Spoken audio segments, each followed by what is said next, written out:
Hey, it's Free Falcon here. I've been playing a lot of Satisfactory here lately, and I just wanted to go over some of the UI tips and tricks that isn't really explained inside of the game very well.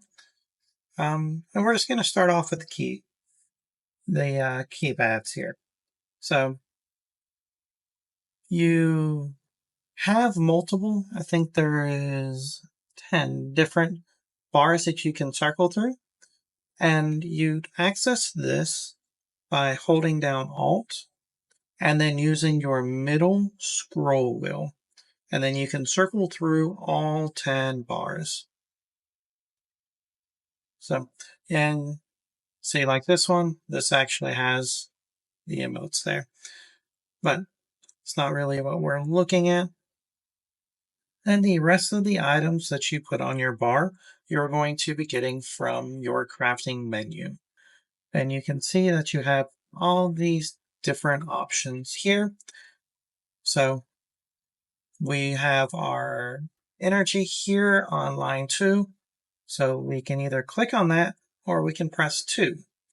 And then when we do that, it's going to unbind that because it's already bound. And then we're going to put it back. And now whenever we want to connect to power, it is there available for us to do so, which will lead us to our next trick. So let's say that we want to switch through anything in that line. So you can see we have all these different options here. While we have that open, if we just tap E, we will rotate through all the different options there. So we can rotate through all the power poles to there. Now, something else that isn't explained is that you can actually snap these power lines into the existing lines. So let's say we want to take this one, and then we can grab, drag, and move that, and it extends those lines without having to take them out. So let's say that we wanted to add a line to this here.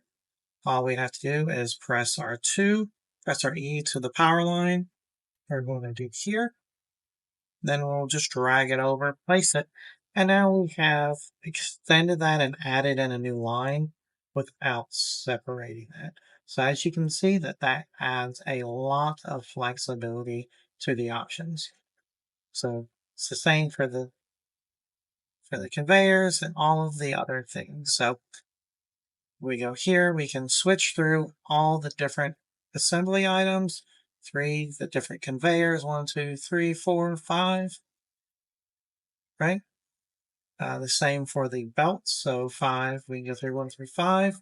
So you don't really have to keep holding in a lot of these.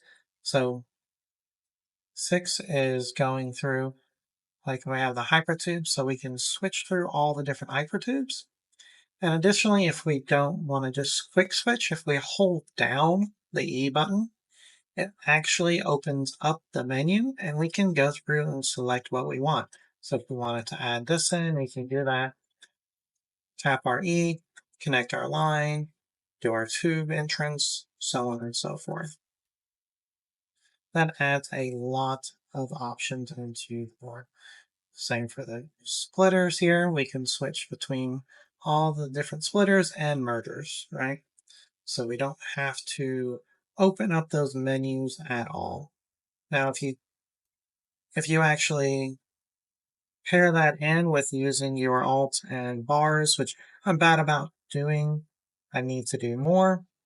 You shouldn't really have to open up your crafting menu all that often. So I mean, even like here, you can cycle through all these different power options. So you really only need one option for each of these bars, right?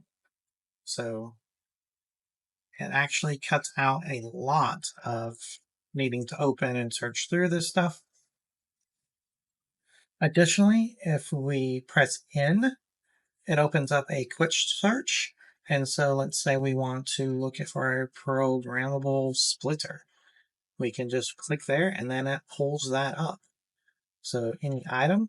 Now, if we press N and search for an item, say screws, it pulls up, it goes here, it gives us our recipes, and then what is used, what we need those all in. So we have one recipe that we don't have discovered that takes screws, but the rest are all in here.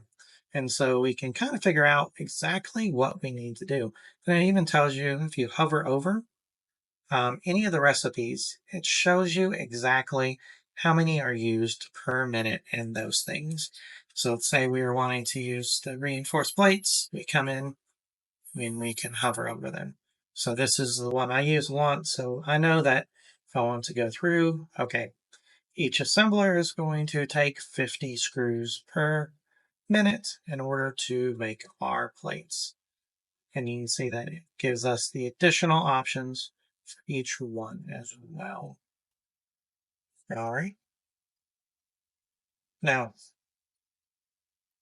if we go into here, if we hold control, there's actually a world grid.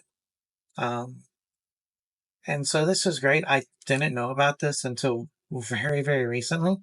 And this could have saved me a lot of trouble and headache because if you put this here, and it'll connect to all of your other buildings. So if you start each and every building inside of your world on uh, the same selection, you will you'll be connected, and you won't have to worry about uh, having stuff weirdly disconnected, which is a big pain in the butt. I don't like that at all. Uh, and so we got these guys that are even that stressful. Try to knock them out real quick. Once you get the hover, taking all the hogs, so at least the ones that um don't throw the rocks, like the most powerful versions throw the big rocks. Um, they're actually just too easy. You just hover slightly above them, and they can't reach you, and you just help them with your Xeno Zapper, so you don't have to use the power. And then also, I guess we'll cover some of the other animals here while we're sitting here right there. These guys, when you're in the air, their aim is just horrible. So once you get this hover, they're actually just too easy.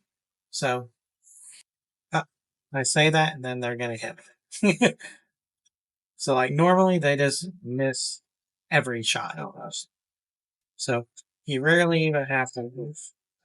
You just sit up here, hover. I think the reason they even hit me was I was just like right above them. So once you get to this hover, it's just almost too easy in order to get through there. Yeah, so we have this. We press our control, and we have our options here. So we want to place here. Now, any other building, now there's going to be elevation differences, but it's also going to change it to everything is going to snap within a one grid elevation if you do the world grid. So there are some weird things. So if you put a 4, like if you snap a 4 and a 1, you can get like I think it's, let's see, I think if you do like a 4, 2 with different ones, it somehow pairs up weird and you'll get like a half meter thing. But I don't really do a whole lot of that. I just use the 1 meters for pretty much everything. I just never find that there's a whole lot of need to do anything different. Um, the 4s just kind of take up more room, so I just use the 1 meters for everything. All right, so now that we're in our foundation, um, you can see that we have some different options. And it took me a minute to really kind of like figure out how to do that. So you can straight up hide um, your HUD. So you can get rid of these if you're just real familiar, just by pressing T. You can bring them back by pressing T. You can just click your building menu to be able to select through with a right click. so you don't have to hit your Q in order to do so. Now, while doing that, if you hold down Control, you can make small adjustments to the piece. And it's supposed to lock in, and then you can make your adjustments there. Um, and that makes that pretty easy right there. So now, something that I didn't really take into consideration for a long time, and I just was one building all of these, is if you press R, you toggle mode, and you can see that it says build mode zoop. So now you can go 1, and you can go out to 10 meters in any option there. And it even works for the the ramps. So let's say that you're, especially early game, until you get your hover here or your jetpacks or whatever you prefer to move in. If you're running around looking for hard drives or whatever, um, this is going to be a super easy way for you to traverse. And instead of having to build these one at a time, that just makes it too easy. Now the other mode is you can actually, which it looks like there's only 2 for ramps, but if you go to the foundations, there's a third option, zoop, and then vertical. And you can just go up, and you can go up by 10. See? So that makes that super easy there. Now, when we go to destroy down these items, you can see that we can do these one at a time. But if you hold down Control, you can select up to 50 items at the same time. And with one wipe, you get rid of all of them. Now, you can actually select just one. So let's say that we want to get rid of only foundations, right? So we can press G, and then while we're holding down Control, it should only select foundations. So you can see we're looking right at this stuff, and it's not being selected because we have only selected foundations. So it'll only pick up 1 meter foundations. So if you're wanting to just get rid of those specifically, that's too easy. So now that we've done that, now you can see that now that we don't have that selected, now when we look, everything that's within the range is going to be selected. So we'll just go ahead and get rid of these real quick. And too easy. Now, we can still hide the HUD and all of that stuff. So let's just say here we're going to come down and make a building. And then we're going to change that to the zoop.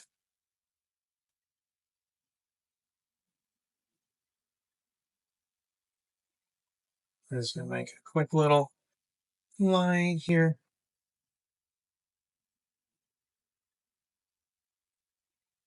And now when we go to set buildings, let's say we want to set, I'll bring this over to so we can do, so we want to set this here, but we're not super confident of how we want to set up the rest. We can press H, and then we can nudge stuff over. So let's say that we're just messing around with stuff. We're like, I'm gonna place that there, and then, that there. So if we press H now, we can kind of mess around with it and just press our up, down, left, right keys, and it'll move it one space each rather than having to do a bunch of that. And I feel like it's really helpful once you get into using your splitters.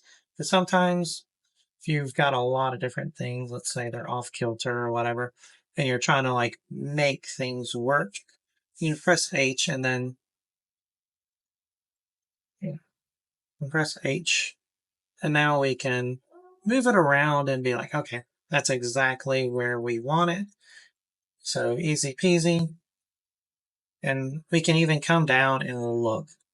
So let's say like we're at weird angles, or like we really want this to be sitting directly in the middle of this. So we're going to press 7, press H. Now we can, it locks it in place, and we can go around and be like, okay, that is directly in the center of this foundation. It looks good. That's where we want it. So now we can build it. And it's really helpful in the inside the blueprints. And now let's say that we have built this and then we want to make iron plates. Now we have this copy sentence, so we can copy this, right?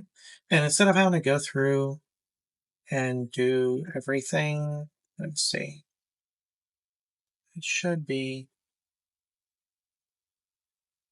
an option. Oh, paste settings. So we can just press Control V, and now there. So we can just a lot quicker. Okay. So let's say that we didn't want to do that. We can here copy settings, and now while we're looking at it, we should be able to do the Control C, settings copy, and Control V, settings paste. So now we don't even have to open them up. And now when we look in here, we see that it's all changed to rods. So we never even have to open the machines to do it. And so we can run through and finish up our stuff really quickly without having to do any of that.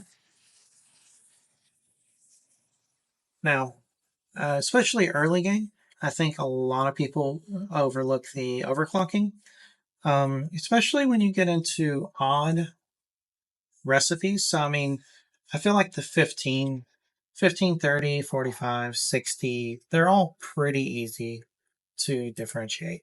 What gets weird is when you get in, like, you're making, let's find the, yeah, so like you have like 12 and a half per minute coming in. So this makes it awkward when you're creating 30. So let's say we have a smelter, right? And we're trying to do this, right? We're creating 30, and then this thing's making 12 and a half. So let's we'll Control C, Control V. Right, and then we come over here and we're like, hey, this thing's only making 25 per minute. So we have two options. So if we say this is creating 30, we can either overclock. So let's say we want to come up with that extra 5. So we can just adjust this up to where we're kind of hitting the extra 5. So that gives us an extra 2.5. So we're at 120%. So let's get this one up to 120%. Right? There we go. And now we're making 60 screws per minute. We're using 15 ingots. And then it's working out. We don't have any reduction. Let's say we don't. This isn't an important line for us and we don't want to drop shards. Early game shards are a little rough, but as you get in, you'll just have plenty. I have several hundred. And we'll do a tips and tricks, and I'll show you a couple of tricks in order to significantly increase the amount of power shards that you're getting. And it's a big deal. Well, let's say, all right, we're creating 30. We only want to make 25. So we can also reduce this down, right? So we can get it exactly if we mess around with it enough. But we got 25.2, which is enough. So we'll have 0.2, so it'll be a little bit of a leftover. But we're also going to be using 84% of the megawatts per hour. So now we're reducing that a lot, right? So if we're reducing our power intake. So especially early game, you don't want to be just creating a whole lot of extra power. Or, I mean, eating up a whole lot of extra power and to get your stuff going. So you can see that I'm producing 4,700. but I'm only consuming like 12 or 1300. All of my stuff, if it kicks off at the same time, would actually trip my breakers. But I'm not worried about it because multiple of my lines are kind of stalled out because I have a lot of stuff that's uh, maxed out creating stuff. So like all my rods are fully stocked. My iron plates are fully stocked. I don't take down those lines because I want those being created.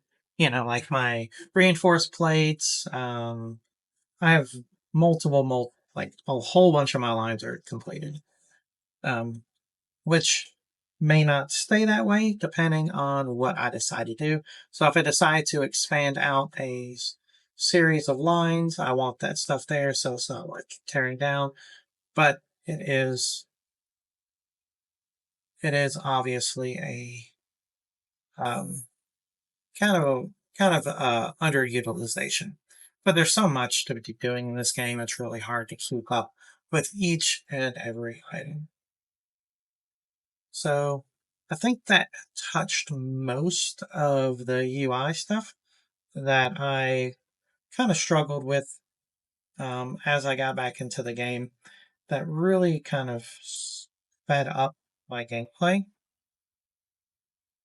And then we'll be doing a series of videos on Satisfactory. I really love this game, and there's a lot of tips and tricks. And I put in a couple hundred hours uh, when the game came out a while back. And now with 1.0 officially out, I've dedicated in and I've got quite a bit of time in. And there's a lot of things that have come in and changed, and it's just so much better. So I'm excited to be going with that, and it'll be fun. All right, well, thanks for watching. Please like and subscribe for more content.